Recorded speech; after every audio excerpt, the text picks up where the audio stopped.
자, 안녕 얘들아. 천재노 교과서 쓰는 친구들 중학교 1학년 2학기 1단원 함께 성장하는 우리를 분석해 봅시다. 같이 읽고 분석하는 거니까 잘 따라오길 바라고요.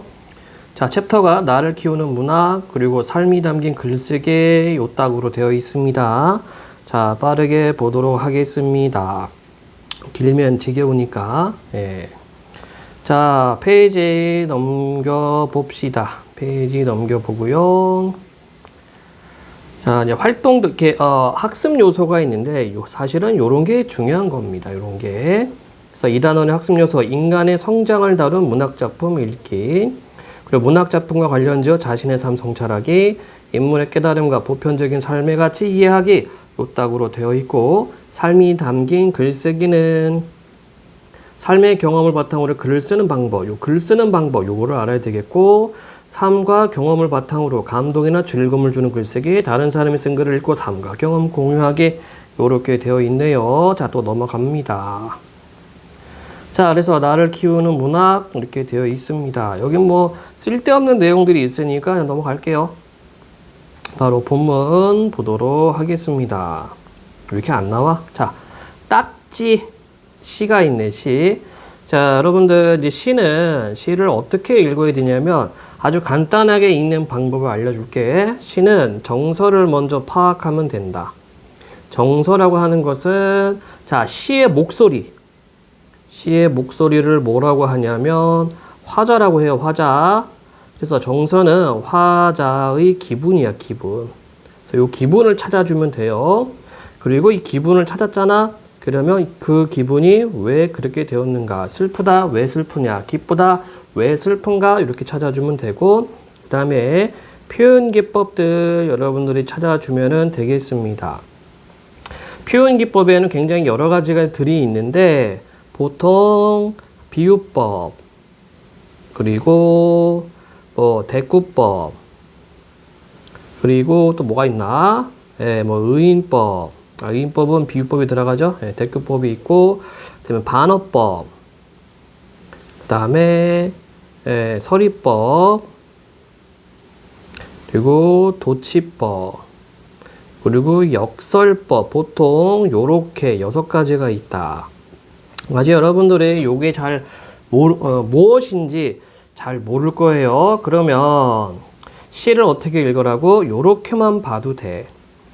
정서, 외, 표현기법 요렇게만 봐도 시는 읽힌단 말이지.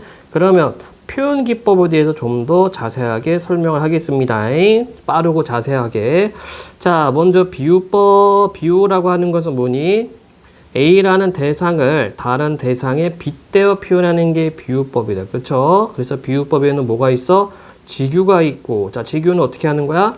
뭐뭐처럼, 뭐뭐같이, 뭐뭐인 듯 이런 식으로 조사가 붙어. 이걸 직유법이라고 그러고, 그 다음에 또 은유가 있다. 은유는 A는 B다 이렇게 설명하는 방식을 은유라고 한다. 자, 그 다음에 또 뭐가 있었나? 직유, 은유, 의인법. 자, 의인법은 사람처럼 대하는 거다. 사람이 아닌 것을 사람처럼. 예를 들어서 뭐 나무가 손을 흔든다 이렇게 쓰면은 의인법이 되겠고요. 그 다음에 환류법. 환류는 살아있지 않은 것을 살아있는 것처럼. 이걸 여러분들 횟집 가면 활어회라고 써있어. 이게 살아있다는 뜻이거든. 그래서 무생물을 생물처럼 살아있는 것처럼 표현하는 것을 환류라고 한다. 그리고 대유법이 있는데, 대유법은 부분을 통해서 전체를 표현하는 방식. 예를 들어서 뭐 머리부터 발끝까지 이렇게 표현하면 이것이 대유법입니다. 이게 비유야. 그래서 비유에는 뭐가 있냐? 직유, 은유, 의인, 환류, 대유 요렇게가 있다. 여러분들 요거는 반복적으로 연습을 해줘야 돼. 한 번만 듣고서 넘어가면 안 됩니다. 계속해서 나오는 거기 때문에 반복을 해줘야 되고요. 자, 그 다음에 서리법. 서리법은 의문형으로 설명하는 방법 이거야. 그래서 서리법은 궁금해서 묻는 것이 아니라 이런 표현 방식을 수사 의문문이라고 한다. 수사는 수식, 사는 말, 즉 말을 꾸며주는 의문문이라는 뜻이야. 그래서 이 얼마나 아름다운가, 이거 예쁘지 않니? 이렇게 물어보는 것이 서리법이다. 자, 그 다음에 반어법. 반어법이라고 하는 것은 상황에 반대되는 말하기, 상황에 반대되는 말하기를 반어법이라고 하고, 예를 들어서 뭐 요런 게 있죠. 그래서 예를 들어서 남자친구하고 여자친구가 만났어. 여자친구가 옷을 이상하게 입었어. 나 어때? 이렇게 물어봐. 그럼 남자친구가 솔직하게 말하면 별로야 하면 싸우죠. 그래서 싸움을 피하기 위해서 예뻐 라고 말하는 거야. 상황에 반대되는 말하기, 이게 반어법이고. 자, 그 다음에 또 뭐가 있나요? 대꾸법이 있었죠. 대꾸법은 우리 예문 하나 기억을 합시다. 콩 심은 데 콩나고 팥 심은 데 팥난다, 이렇게 말하는 것을 대꾸법이라고 합니다. 그래서 비슷한 문장을 한 번 더 쳐주는 겁니다. 이것을 대꾸법이라고 하고, 대꾸법을 썼을 때 효과가 뭐냐면은 바로 운율 형성이 되고요. 운율이 형성이 되고, 그 다음에 의미가 강조가 된다. 이렇게 볼 수가 있습니다. 그 다음에 또 뭐가 있었더라? 도치법은 단어나 문장 순서를 바꾸는 겁니다. 순서를 바꿔서 표현하는 거죠. 나는 너를 사랑해, 이렇게 말하는 것이 아니고 나는 사랑해 너를 이렇게 말하면 도치법. 그 다음에 역설법. 역설법은 우리 친구들이 조금 어려워하는데 말 그대로 한번 볼까? 역은 거꾸로, 설은 설명. 즉 거꾸로 설명한다, 이런 얘기. 이게 무슨 말이냐면 긍정하고 부정을 같이 쓰거나 부정하고 긍정을 쓰는 경우, 요거야. 예를 들어서 소리 없는 아우성. 소리가 없어요. 소리가 없는데 아우성이래. 소리가 없는데 아우성이래. 이런 게 역설법이다. 거꾸로 표현한다는 얘기죠. 그래서 역설법은 문장의 논리 모순, 이것을 이용한다. 자, 그래서 여러분들 시를 볼 때는 정서를 찾고 왜 그런가 찾고 표현기법 찾아주면은 된다. 자, 그러면 우리가 또 딱지를 봐야 되겠죠. 하나 또 빼먹은 게 있네. 시를 볼 때는 운율, 이것도 우리가 생각을 해줘야 되고요.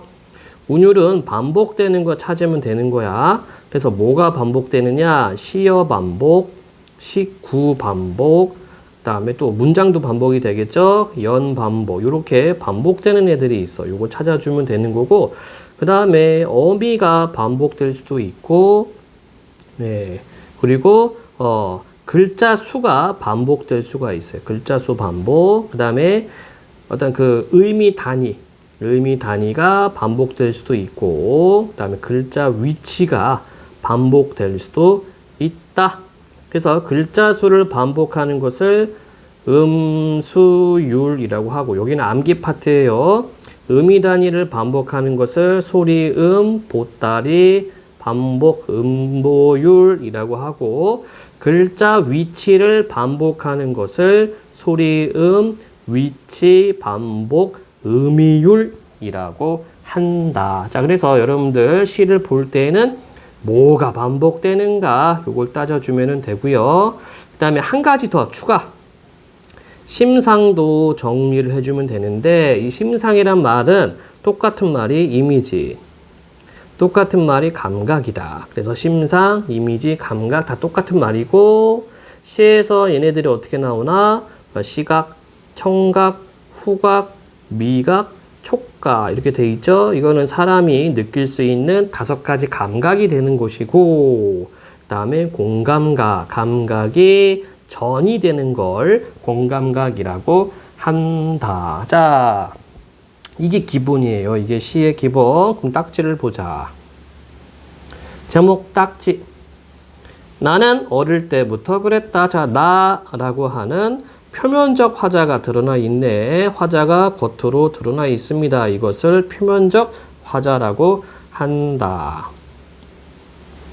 나는 어릴 때부터 그랬다. 자, 지금 화자가 뭐 하고 있어요? 아, 회상하는구나. 777 못한 나는 걸핏하면 넘어져 무릎에 딱지를 달고 다녔다. 아하, 여기 제목이 나와 있는 딱지가 있네. 그치?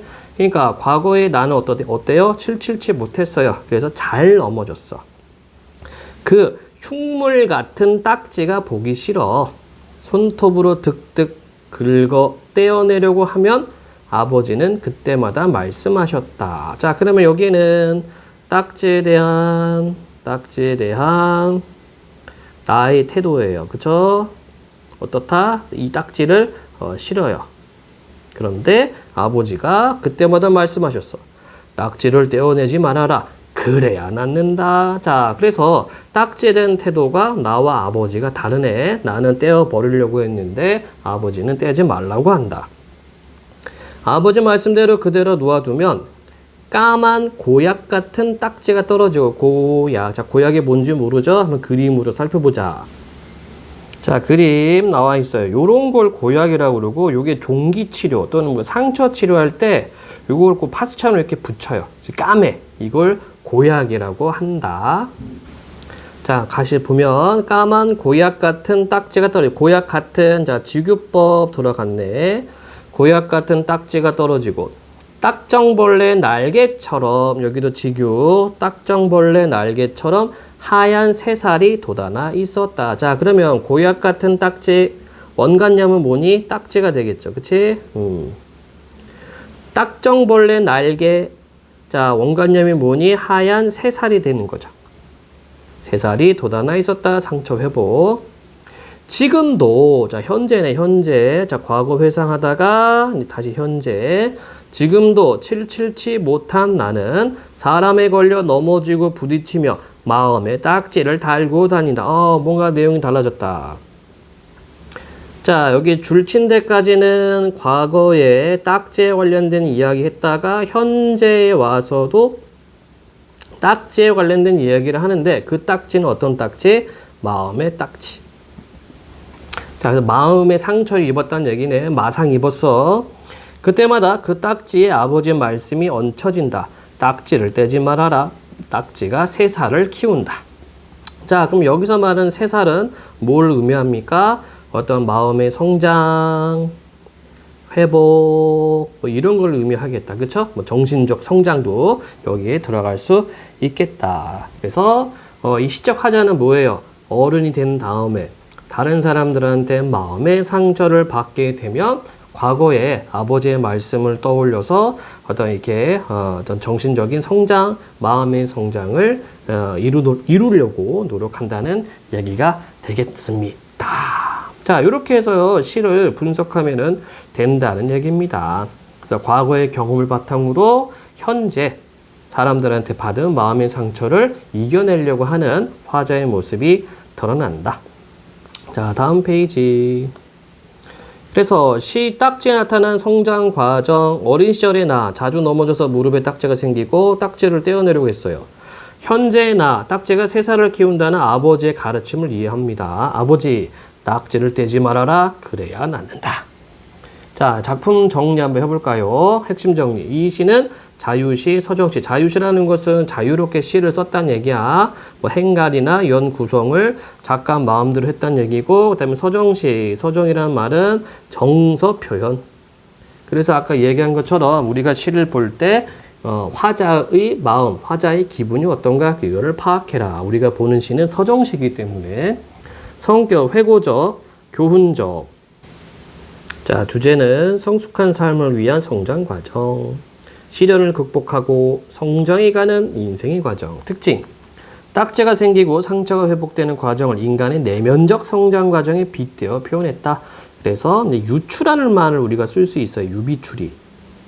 유비추리 줄여서 유추.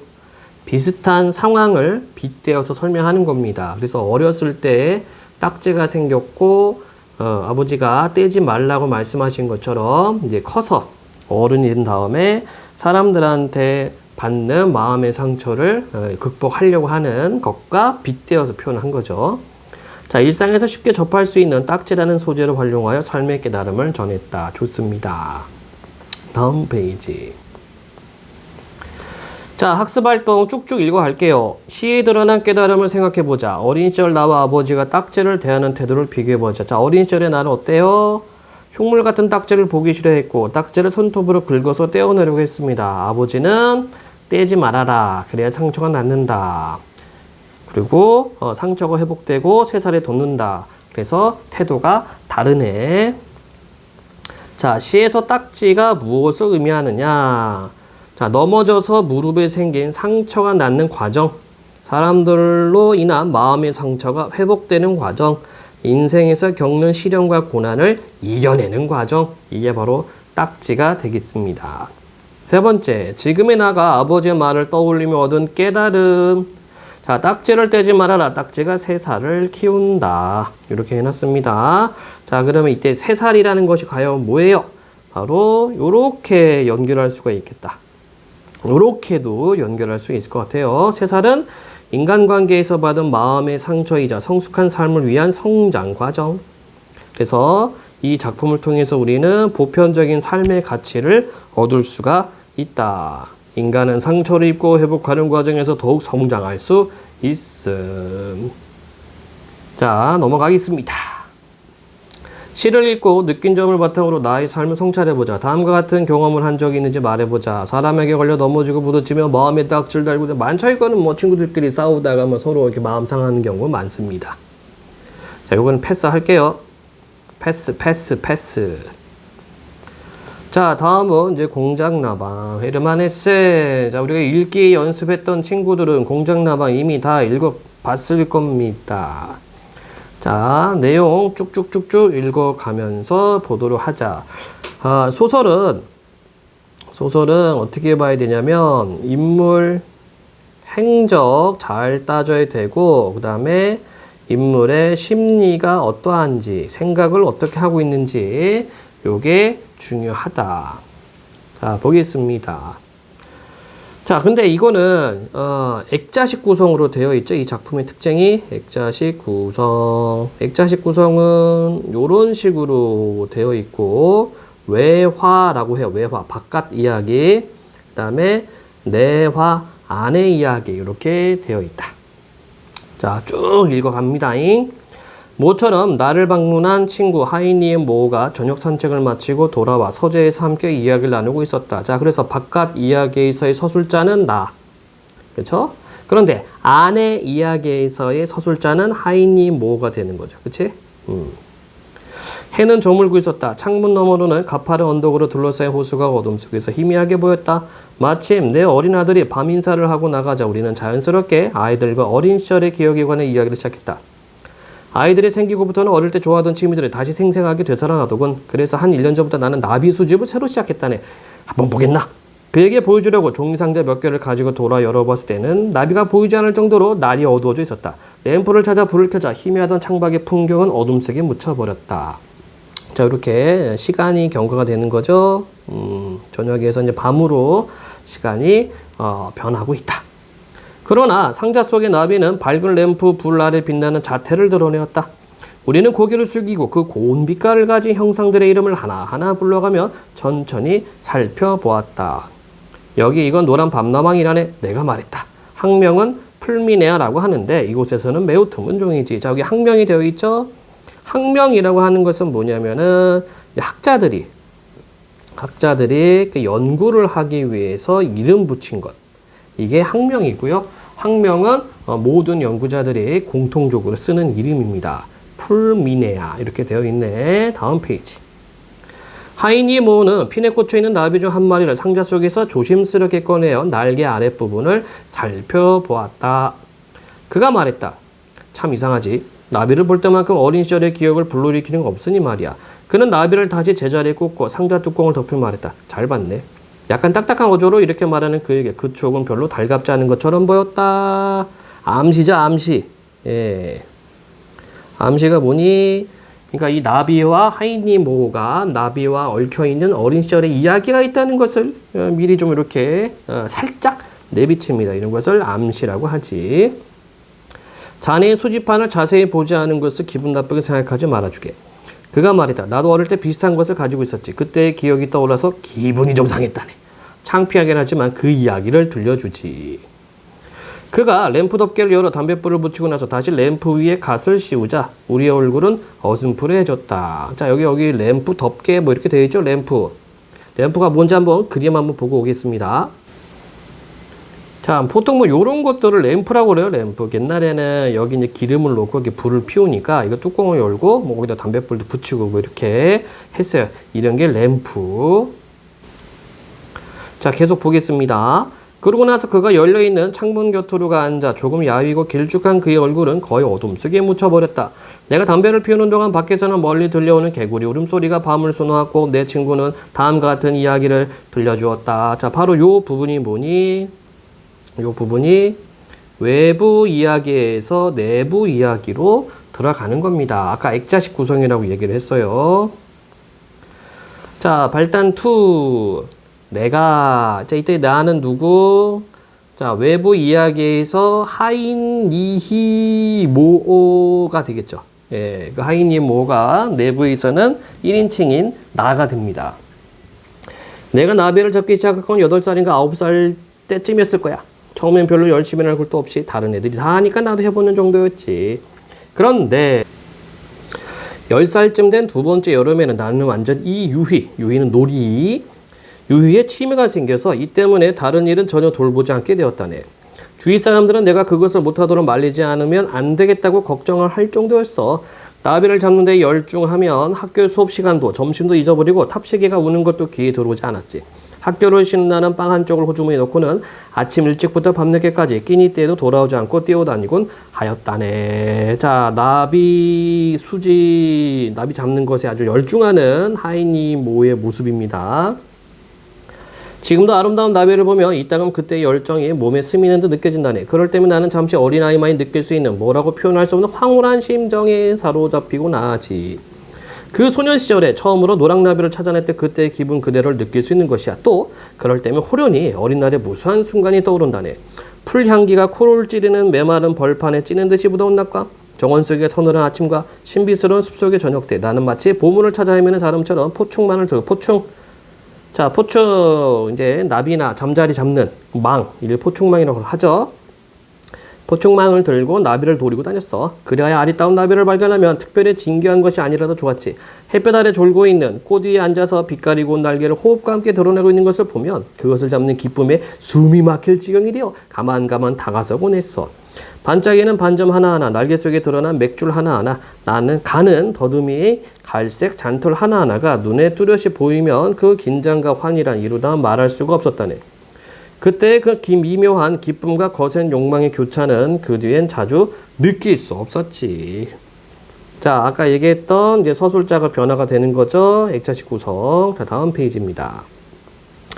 부모님께서 훌륭한 도구는 하나도 마련해 주시지 않아서 나는 내가 잡은 나비들을 헌 종이 상자에다 간추려 두는 수밖에 없었다네. 병마개에서 뽑은 동그란 콜크를 밑바닥에 발라붙이고 그 위에 핀을 꽂아 두었어. 이렇게 초라한 나의 수집물을 친구들에게 즐겨 보여주기도 했지만 친구들이 가진 도구는 대개 유리 뚜껑의 나무 상자에 푸른빛 가재를 친 사육 상자와 그 밖에 여러 가지 화려한 것들이었기에 내가 가진 초라한 설비를 더 자랑할 수 없게 되었지. 자, 요렇게 놓고 보니까 어때요? 친구들과의 그 장비, 자신의 장비, 나비 수집하는 장비가 좀 초라했습니다. 그뿐만 아니라 극히 마음이 흡족하고 희귀한 나비가 손에 들어와도 남에게는 비밀로 하고 내 누이들에게만 이것을 보여주곤 했어. 자, 장비 때문에, 그쵸? 자기는 그냥 뭐 헌 종이상자에다가 나비를 모으고 있으니까 다른 친구들한테 이렇게 자랑하듯이 보여주기가 어려웠어요. 그러다 어느 날 나는 우리 고장에서 보기 드문 푸른 날개 나비를 잡았다네. 날개를 펴서 그것을 말린 다음에 나는 하도 마음에 흡족하고 자랑스럽고 이웃집 아이에게만은 보여주려고 생각했지. 이웃집 아이란 뜰 건너편 집에 사는 교원의 아들 에밀이었어. 자, 교원. 우리가 보통 교직원이라는 말을 쓰죠. 그래서 이제 학교 선생님, 교원입니다. 이 소녀는 흠을 잡을 수 없을 만큼 뛰어난 녀석이었지만 아이로서는 어딘지 못마땅한 데가 있었어. 그래. 그러니까 조금 이렇게 친한 사이는 아니었습니다.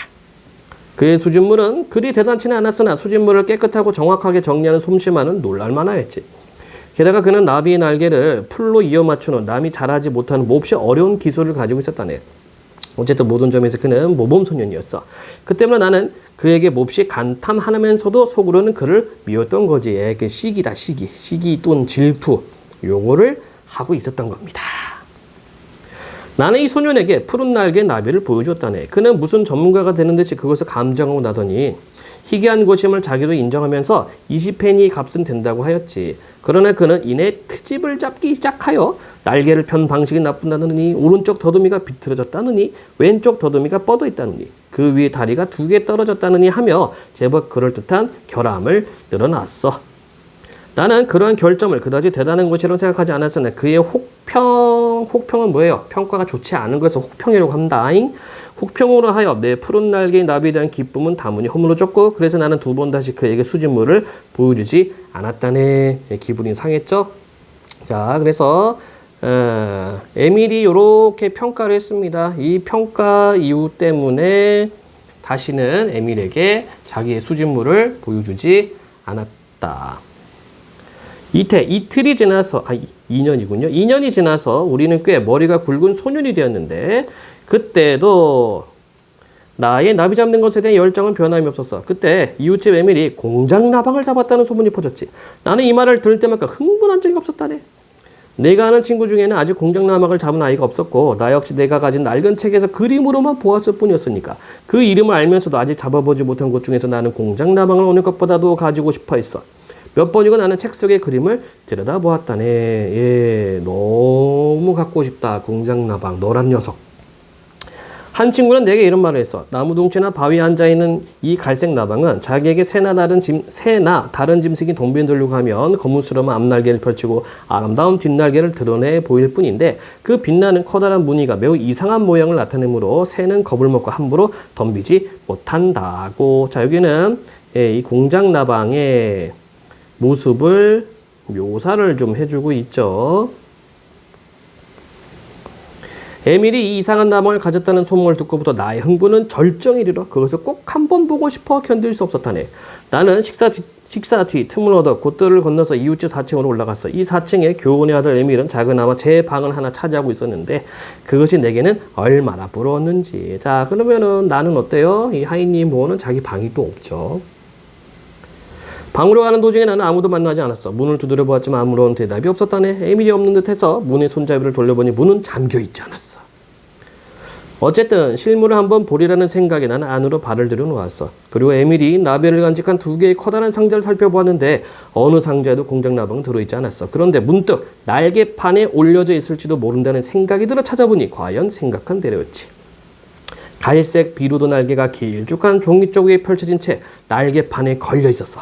나는 그 앞에 허리를 굽히고서 털이 돋친 젓갈색의 더듬이와 그지없이 아름다운 빛깔을 띤 날개의 선과 밑날개 안쪽 손에 있는 양털 같은 털을 바로 곁에서 들여다볼 수 있었다네. 자, 여기 공장나방의 모습 묘사를 하고 있네요.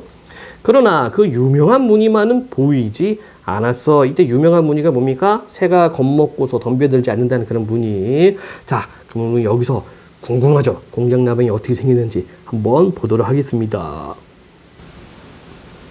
자, 요게 이제 공장나방이네요. 공장나방. 오, 요런 무늬구나. 마치 눈처럼 보여요. 그쵸? 그러니까 커다란 새가 다가왔을 때 날개를 쫙 펼치면 어떻습니까? 무서워서 새가 이 공장나방을 이제 공격을 못하는 것 같아요.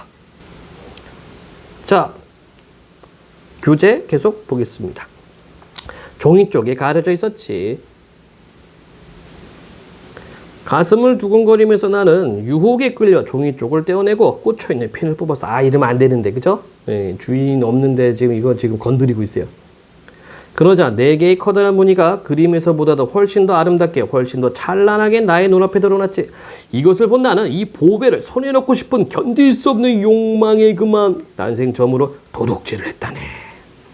나방은 벌써 말라있어서 손을 대는 정도로는 형체가 일그러지지 않았어. 나는 그것을 손바닥 위에 받쳐들고 에밀의 방을 나왔다네. 그때 나는 어떤 커다란 만족감 외에 아무런 생각도 없었지. 자, 그럼 볼까요?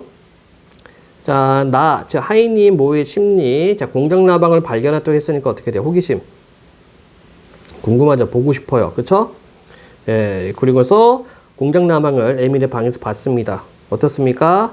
예, 욕망. 갖고 싶어요. 그리고 훔쳤습니다. 그리고 나서 심리가 어때요? 만족감. 이렇게 되죠.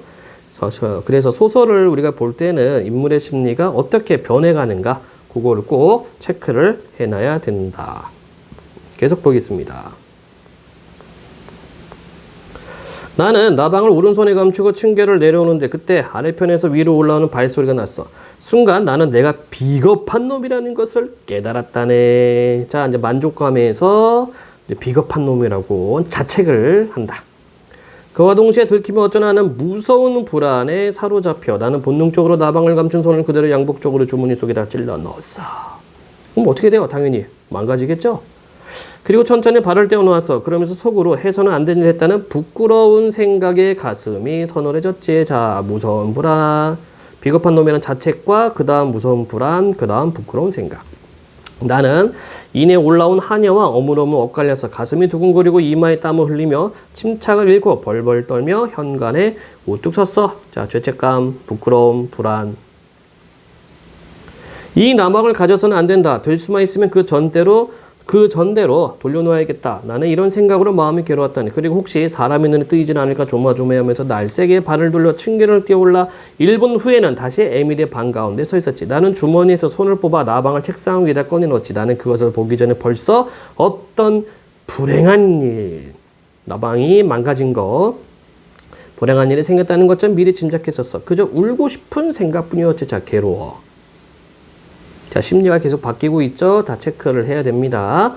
아니나 다를까 나방은 보기 싫게 망그러져서 앞날개 하나와 더듬이 한 개가 떨어져 버렸어. 떨어진 날개를 조심스레 주머니 속에서 끄집어내려 하니까 그나마 산산이 바스러져서 이제는 이어 붙일 수조차 없게 되었지.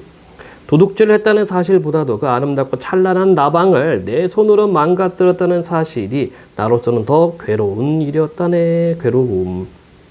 날개의 갈색 분이 온통 나의 손끝에 묻은 것을 보았지. 그리고 또 날개에 바스러진 조각들이 책상 위에 이리저리 흩어진 것을 보았어. 그것을 완전히 원형대로 돌려놓을 수만 있다면 나는 그 대신 내가 가진 어떤 물건이나 어떤 즐거움도 기꺼이 버릴 수 있었을 거야. 간절하죠? 간절한 마음. 자, 요거 한번 정리. 공작나방을 훔친 뒤 심리 변화 중요합니다. 공작나방을 갖게 돼서 만족했고, 들킬까봐 불안해했고, 부끄러웠고요. 그리고 괴로워한다. 아까 얘기했어요. 자, 다음 페이지. 그지없이 슬픈 기분으로 집에 돌아와 나는 온종일 좁은 뜰 안에 주저앉아 있었지. 그러다가 마침내 나는 용기를 내 모든 일을 어머니에게 말씀드렸다네. 어머니는 놀라움과 슬픔에 잠겨 어찌할 줄을 모르셨지만 나의 이 고백이 얼마나 어려운 고민 끝에 나왔는지를 충분히 짐작하시는 것 같았어. 지금 곧 에밀에게 가거라. 어머니는 한마디로 잘라 말했다네. 에밀을 찾아가서 사실을 고백하고 용서를 빌어라. 그렇죠? 정직하게 해야죠. 잘못했으면은 잘못했다고 용서를 빌어야 되는데 요즘 어른들은 잘못을 했는데 막 우겨요. 그리고 또 자기가 잘못했는지도 모르는 사람들 많아요. 여러분들은 그러면 안 돼. 자, 그래서 어머니가 중요하게 생각하는 것은 정직 그리고 책임. 그 밖에는 다른 길이 없다. 네가 가진 것 중에서 어느 하나를 대신 가지라고 말해보렴. 그리고 용서를 빌어야지. 너무나 당연한 겁니다. 다음 페이지. 만일에 모범소년이 에밀이 아니고 다른 친구였다면 나는 용서를 비는 것쯤 서슴지 않았을 거야. 그가 나의 고백을 이해해준다거나 나의 사과를 믿어주지 않을 것을 나는 미리부터 알고 있었지. 그래서 용서를 망설였군요. 그럭저럭 밤이 되었으나 나는 그때까지도 그를 찾아갈 용기를 얻지 못한 채 주저하고만 있었어. 어머니는 내가 뜰에 있는 것을 보고 나직한 목소리로 말씀하셨어. 오늘 중으로 갔다 와야 해. 지금 곧 가거라. 나는 에밀을 찾아갔다네. 그는 나를 만나자 곧 공작나방에 관한 말을 꺼냈어. 누가 그랬는지 공작나방을 아주 못쓰게 만들어 놓았다고 하면서 사람의 소형인지 혹은 고양이가 그랬는지 알 수 없는 일이라고 말하더군. 나는 그 나방을 좀 보여달라고 청했고 우리는 방으로 올라갔어. 그는 촛불을 켰지. 못쓰게 된 그 나방이 날개판 위에 올려져 있었어. 에밀이 그 날개를 손질하느라고 무척 고심한 흔적이 역력했다네. 자, 역력하다. 아주 뚜렷이 잘 보인다. 이런 얘기예요. 그는 날개 조각들을 정성껏 주워 모아서 작은 앞지 위에 펴놓았어. 그러나 그것은 도저히 본디 모양으로 바로잡힐 가망은 없었고 더듬이도 떨어진 그대로였어. 나는 그제야 그것이 나의 소행인 것을 밝혔다네. 그랬더니 애물은 격분하지도 큰 소리로 꾸짖지도 않고 혀를 차며 한동안 나를 지켜보다가 나직한 소리로 알았어. 말하자면 너는 그런 자식이란 말이지. 그런 자식. 예. 남의 물건에 손대고 함부로 하는 그런 자식. 라고 하더군. 나는 그에게 내 장난감을 모두 주겠다고 했어. 하지만 그는 듣지 않고 냉담하게 앉아 여전히 나를 비웃는 눈으로 지켜보고만 있었으므로 이번에는 내가 수집한 나비를 전부 주겠다고 했지. 뭐 그렇게까지 하지 않아도 좋아. 나는 네가 모은 것들이 어떤 것인지 잘 알고 있어. 어떤 것인지 잘 알고 있어. 야, 이거 말이 좀 셉니다. 그죠? 형편없다는 얘기죠. 게다가 오늘은 너의 나비 다루는 성의가 어떻다는 것을 알 만큼 알았어. 자, 그러면 에밀이 하인이 뭐 나를 어떻게 생각하고 있어요? 경멸. 너는 그런 자식이야. 그 순간 나는 녀석의 멱살을 움켜쥐고 늘어주고 싶어서 화가 나죠. 이제는 아무런 도리가 없음을 알았다네. 나는 몹시 나쁜 놈으로 결정이 나고 에밀은 천하의 정직한 사람이 되어 정의를 방패로 삼아 냉정하고 모멸적인 태도로 내 앞에 버티고 있었어. 그는 욕설을 늘어놓지도 않았고 다만 나를 바라보면서 경멸할 따름이었지. 자, 그러니까 에밀은 어때요? 내가 이렇게 용서를 구했는데 용서해주지 않은 겁니다. 다음 페이지. 그때 나는 비로소 한 번 저지른 일은 어떻게 해도 바로잡을 도리가 없다는 것을 깨달았다네. 자, 이게 이제 깨달음이죠. 자, 속담 뭐가 있을까요? 한 번 쏟아진 물은 다시 주워 담을 수 없다. 이런 속담이 있죠. 나는 그 자리에서 물러나 힘없이 집으로 돌아왔어. 어머니가 어떻게 되었느냐가 묻지도 않으시고 나에게 키스만을 하고 내버려 두는 것이 고마웠지. 자, 그러니까 엄마는 왜 이렇게 행동합니까? 아이가 용기를 내서 이렇게 고백을 하고 왔으니까 그것에 대한 위로죠. 어머니는 나더러 그만 잠자리에 들라고 하셨어. 여느 날보다는 시간이 늦은 편이긴 했지. 그러나 나는 잠자리에 들기 전에 가만히 식당으로 가서 갈색의 두껍고 커다란 종이 상자를 찾아가지고 와서 침대 위에 올려놓고 어둠 속에서 뚜껑을 열었어. 그리고 그 속에 든 나미들을 끄집어내어 손끝으로 비벼서 못쓰게 가루를 만들었다네. 자, 왜 망가뜨렸을까? 나비에 대한 욕망보다는 뭐가 더 중요하다? 양심, 정직, 이게 더 중요하다는 것을 깨달았기 때문에 자기가 그렇게 모았던 나비들을 다 으깨버리는 겁니다. 아, 나는 나비에 대한 정성이 이게 아니라 그냥 욕망이었구나. 이 나비를 갖고 싶어 했던 욕망으로 내가 이렇게 모았구나. 라는 마음이에요. 자, 다시 한번 볼까요? 내가 나비를 가루로 만든 행동의 의미, 잘못된 행동을 한 자신을 반성한 자체. 양심을 지키지 못한 자신은 그동안 수집한 나비를 가질 자격이 없다고 생각함. 나비 수집의 기쁨이 사라져 버렸다. 이렇게 되어 있죠? 여기 이제 끝부분이 되겠나? 네, 좋습니다. 자, 정리해 봅시다. 핵심 정리. 자, 이 공정나방은 현대소설, 단편소설, 성장소설. 성격은 교훈적, 회상적. 제재는 공장나방이었고요. 주제, 나비 수집과 관련된 경험에서 얻은 깨달음과 그 깨달음을 통한 정신적인 성장. 특징, 주인공이 어린 시절을 회상하는 형식으로 이루어져 있고 인물의 심리와 갈등이 섬세하게 표현되어 있고 액자식 구성, 자, 기억해야 됩니다. 액자식 구성을 통해 이야기가 전개된다.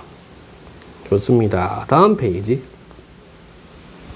한눈에 보기. 자, 그림으로 이렇게 되어 있죠. 네, 패스하겠습니다. 내용이기 때문에 넘어가고요. 학습활동 1. 인물의 행동과 심리 변화를 중심으로. 이거 중요하죠. 아까 얘기했습니다. 소설을 볼 때는 인물의 행동, 심리 어떻게 전개되고 있는가를 꼭 확인을 해야 됩니다. 인물의 행동을 중심으로 작품 내용을 정리해보자. 어린 시절의 하인이 나비를 좋아하여 나비 잡기에 열중하던 소년. 에밀의 공장나방을 훔치려다 망가뜨림. 나는 그런 자식이야. 에밀, 하인이 이웃에 사는 모범소녀. 하인이의 사과를 받아주지 않음. 나는 그런 자식이야. 하인이의 어머니, 정직을 중요하게 생각하는 인물. 하인이에게 에밀을 찾아가 사과하도록 조언했다. 이렇게 돼 있고, 자, 심리변화 중요해요. 공장나방을 갖게 되어 만족했고 다른 사람 눈에 띌까 불안 초조했고 나방을 망가뜨린 것이 괴로웠다. 자, 여기는 뭐 간단하게 되어 있는데 아까 우리가 본문에서 좀 자세하게 심리변화 정리했습니다. 다음 페이지. 작품에 드러난 인물의 성장 과정을 파악해 보자. 하이니에가 에밀에게 잘못을 고백한 뒤 얻은 깨달음. 한 번 잘못된 일을 저지르며 어떻게 해도 바로 잡을 도리가 없다는 것을 깨달았다. 한 번 쏟아진 물은 다시 주워 담을 수는 없는 법. 자, 하이니가 다음과 같이 행동한 이유. 요거죠, 요거. 나비들을 다, 자기가 모았던 걸 다 못쓰게 비벼버립니다. 양심에 어긋난 행동을 한 자신은 나비를 가질 짝이 없다고 생각했기 때문에, 에밀의 경멸 어린 시설에 나비를 수집하는 기쁨이 모두 사라져 버렸기 때문에, 나비를 수집하는 것보다 양심을 지키는 일이 더 중요하다는 것을 깨달았기 때문에, 뭐 뻔한 내용이 되겠네요. 자, 앞에 활동을 바탕으로 하이니 생각이나 행동에 어떤 변화가 생길지 생각해 보자. 자, 그러면 어때요? 하이니는 앞으로 어떻게 행동합니까? 조심스럽게 행동을 하고, 그 다음에 양심적으로 행동하려고 하고, 자기가 무슨 일을 하기 전에 그 다음에 어떤 결과가 일어날지 그거를 따지게 될 겁니다. 뭐 MBTI로 말하면 T가 되려나? T? 예. 예시다방, 나비를 볼 때마다 자신의 잘못된 행동이 떠올라 다시는 나비 수집을 하지 않게 되었을 것이다. 한번 저지른 일은 돌이키기 어렵다는 것을 알았으므로 앞으로는 더욱 신중하게 생각하고 행동할 것이다. 다른 사람의 물건을 훔치고 괴로웠던 일을 거울 삼아 앞으로는 양심에 어긋나는 행동을 하지 않으려고 노력할 것이다. 이렇게 되어 있습니다. 자, 하이니의 깨달음과 성장 우리 앞에서 계속 얘기했기 때문에 넘어가도록 하지요. 다음은 이게 여러분들의 직접 이 자신의 어떤 하이니처럼 실수를 하고 깨달았던 점이 뭐가 있는가 그 내용이기 때문에 여러분들 한번 생각을 해보시길 바랍니다. 자, 그 다음 나를 성장하게 하는 책 읽기라고 되어 있는데 패스. 네. 패스. 쭉쭉 넘어가겠습니다. 여기는 지금 모둠 활동이기 때문에 넘어가고 있어요. 쭉쭉 넘어가고, 자, 어디 보자. 한번 핵심 정리하는 부분이 되겠네. 단어, 보람, 성찰, 성장, 가치. 문학작품은 다양한 삶의 모습을 통해 인간이 성장하는 과정에서 겪는 여러 가지 어려움과 고민을 형상화하기도 한다. 자, 형상화라는 말은 이미지를 만들어낸다, 형태를 만들어낸다, 이런 뜻입니다. 인간의 성장을 다룬 문학작품을 읽는 과정에서 자신의 삶을 성찰할 수 있다. 성찰, 반성하고 살핀다. 이게 성찰이에요. 문학작품을 자신의 삶과 관련지어 감상하며 보편적인 삶의 가치를 발견할 수 있다. 자, 그러면 딱지를 누구한테 추천해주면 좋을까? 마상, 마음의 상처를 입은 친구한테 좀 권해주면 좋겠죠? 공작나방은 누구한테 추천하면 좋을까요? 바로 이렇게 신중하게 생각하지 않고 이렇게 행동을 막 하는 친구들, 그런 친구들한테 한번 이렇게 추천해 주는 게 좋을 것 같습니다. 자, 단어, 어휘 가져갈게요. 성찰, 자기 마음을 반성하고 살핌. 성이 반성이고 찰이 살피다는 얘기입니다. 우리가 경찰이란 말 해야지, 경찰. 이때 찰이 요거 찰이에요, 찰. 예. 경은 경계, 찰은 살피다. 경계하고 살피는 사람, 경찰. 자성, 스스로 반성. 숙고, 푹이란 얘기예요. 푹. 우리가 음식을 푹 익히는 거를 숙 이렇게 얘기를 하죠. 또는 숙련, 숙련된 조교 이런 말을 쓰잖아요. 연습이 아주 잘 된 상태. 그거는 생각. 그래서 깊은 생각입니다. 통찰, 꿰뚫는다, 살피다. 꿰뚫어 보는 걸 통찰. 자각, 스스로 깨닫는 것을 자각 이렇게 말하죠. 어휘, 여러 날의 숙고 끝에 문제 해답을 찾았다. 깊은 생각. 우리가 모두 인생의 주인이라는 것을 자각해야 된다. 스스로 깨달아야 된다. 문제의 본질을 날카롭게 통찰할 수 있는 눈이 필요하다. 꿰뚫어 보는 것. 자원 낭비 문제를 자성, 스스로 반성해야 한다는 목소리가 높아지고 있다. 이렇게 볼 수 있겠습니다. 자, 그 다음에 또 뭐가 있나? 예, 이렇게 해서 일단은 문학 1-1이 마무리가 되겠고요. 이제 1-2 삶이 담긴 글쓰기 보도록 하겠습니다.